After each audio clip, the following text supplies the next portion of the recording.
You're not broke because you don't make enough money. Let that sit for a second. You're not broke because you're lazy. You're not broke because you made bad choices. You're not broke because the economy is against you, although maybe it is. You're broke because you get paid too late. And by the end of this video, that sentence is going to mean something completely different to you than it does right now. Because we're not talking about asking for a raise. We're not talking about cutting your coffee budget. We're talking about something much deeper, something nobody ever sat you down and explained, a flaw that's baked into the way most people receive money, and it has been quietly draining your sense of control, your mental peace, and your financial future for years.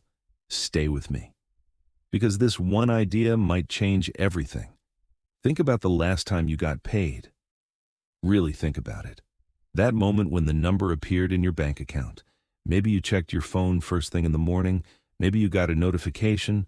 Maybe you already knew the date by heart because you'd been counting down to it. And for a moment, just a moment, everything felt okay. You paid what you had to pay. You bought what you'd been holding off on. Maybe you treated yourself a little. And why not? You earned it. You worked for weeks and finally the money was there, sitting in your account, and life felt manageable. That feeling lasted, what, a few days, maybe a week? And then, slowly, quietly, it started to go. Not all at once. It never goes all at once. It trickles, the rent, the groceries, the bill you forgot about, the thing that broke, the night out you needed because you were exhausted. And somewhere around the third week of the month, you're checking your balance more carefully. You're saying no to things. You're calculating whether you can afford something that 2 weeks ago you wouldn't have thought twice about. And then you wait. You wait for the cycle to reset. You wait for that number to appear again so you can feel that brief, fleeting sense of control one more time. This is the life of almost everyone who earns a salary.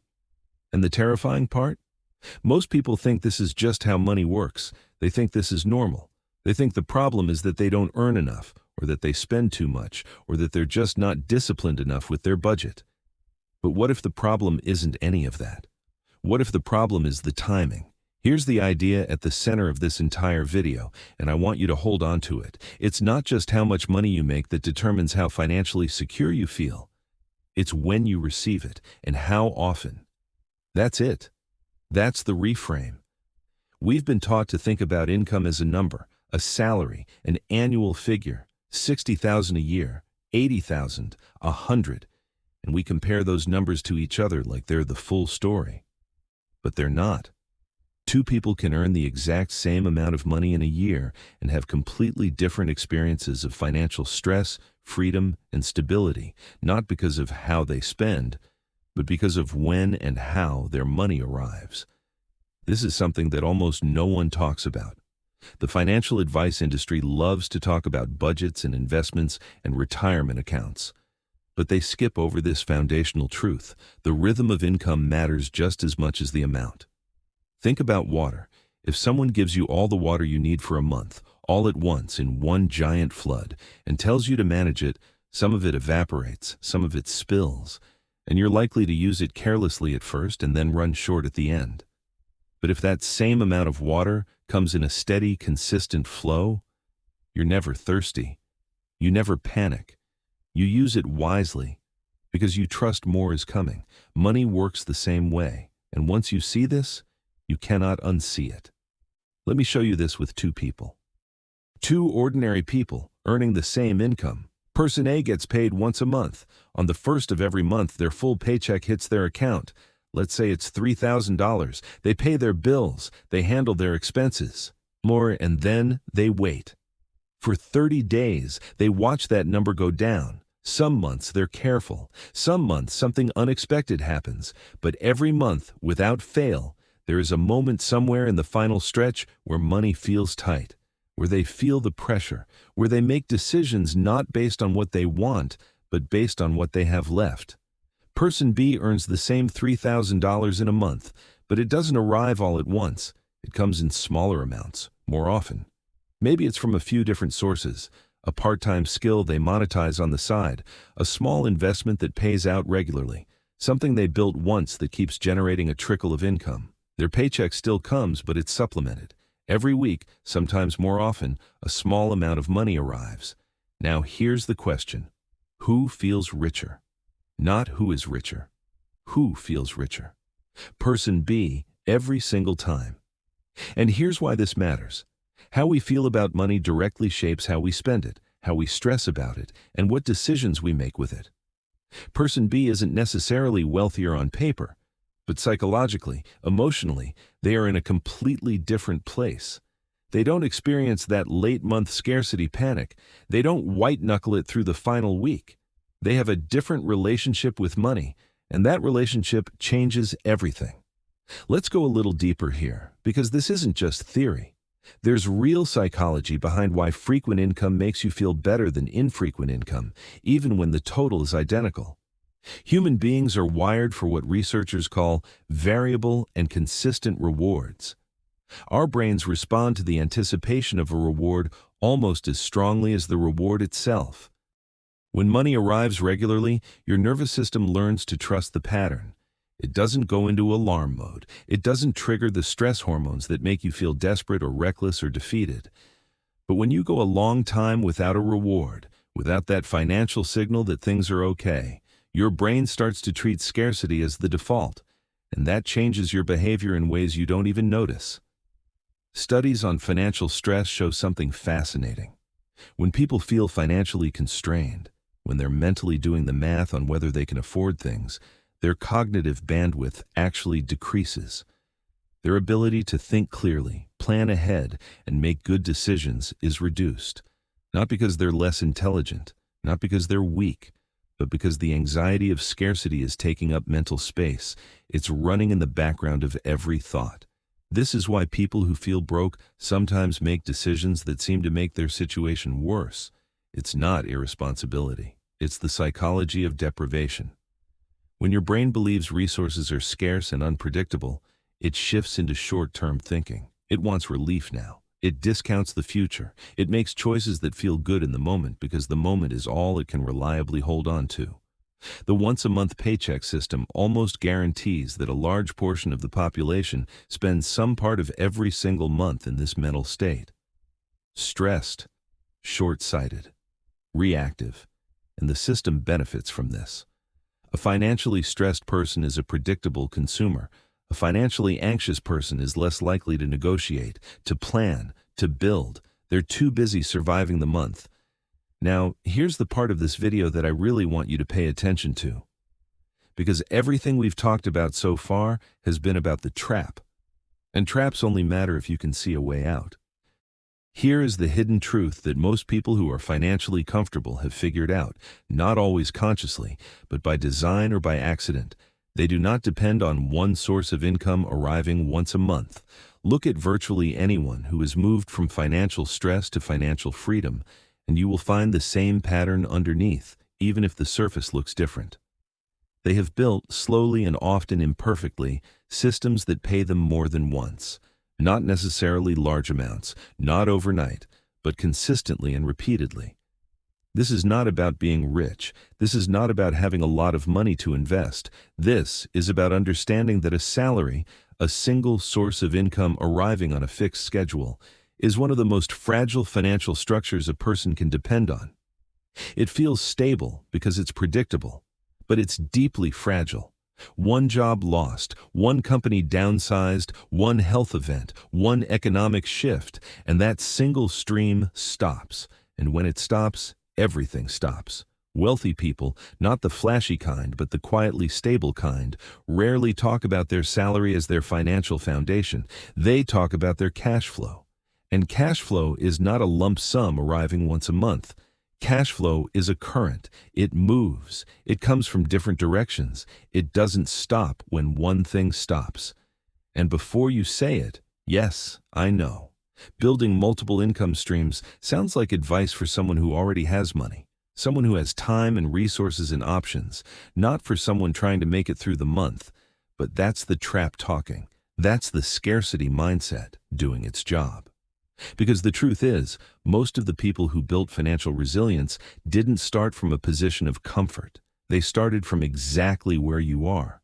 And the first shift wasn't in their bank account. It was in how they thought about income. Let me give you some simple, real examples. Not to tell you what to do, but to show you what the principle looks like in practice. Think about a skill. Any skill.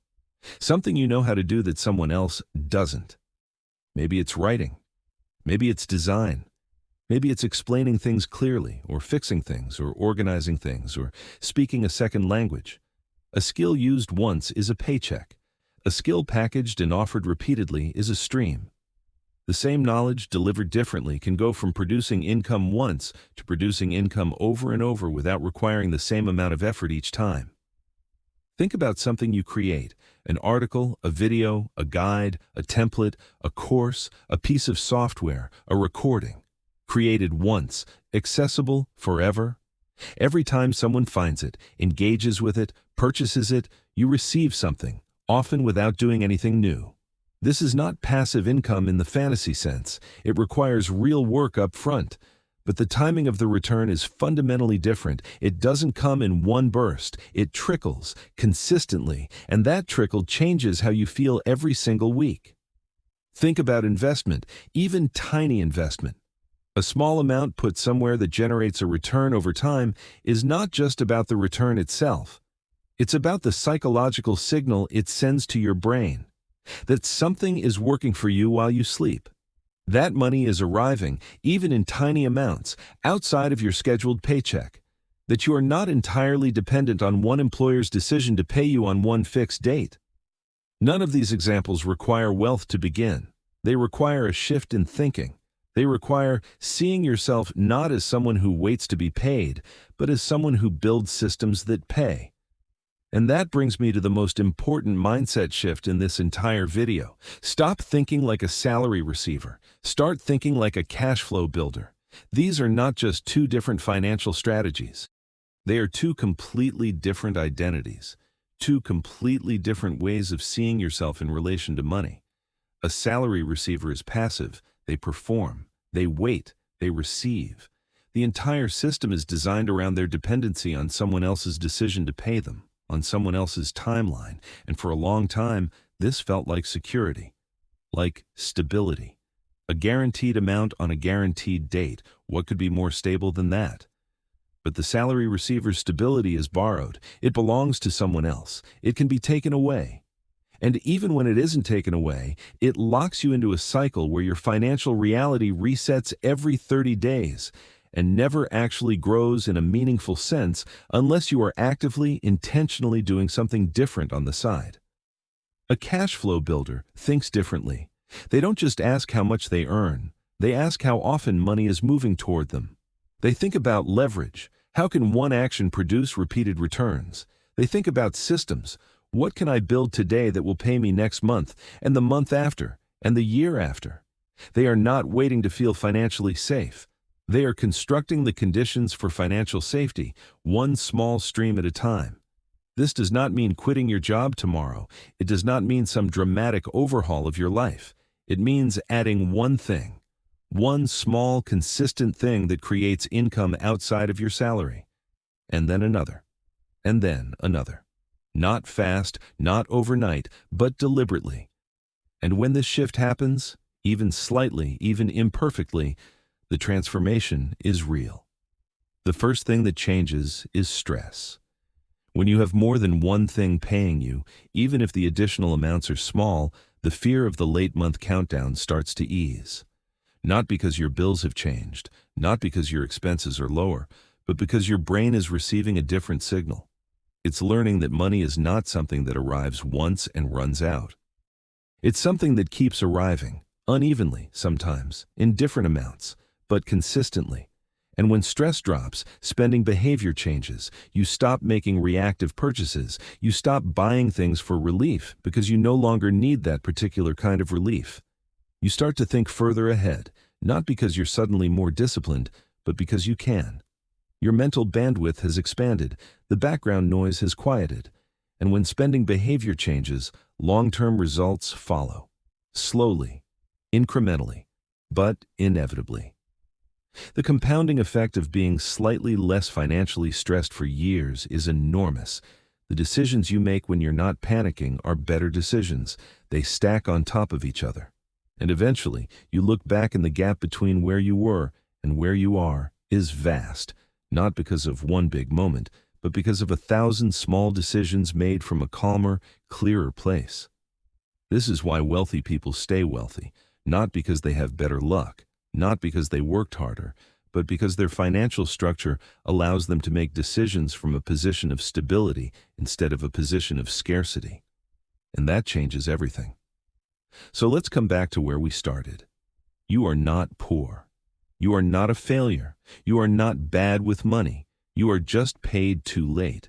You are living inside a system that was designed to give you your money in one large, infrequent delivery and then watch it run out before the next one arrives. And that system keeps you in a cycle, a reset cycle, a loop that feels like progress but mostly feels like survival.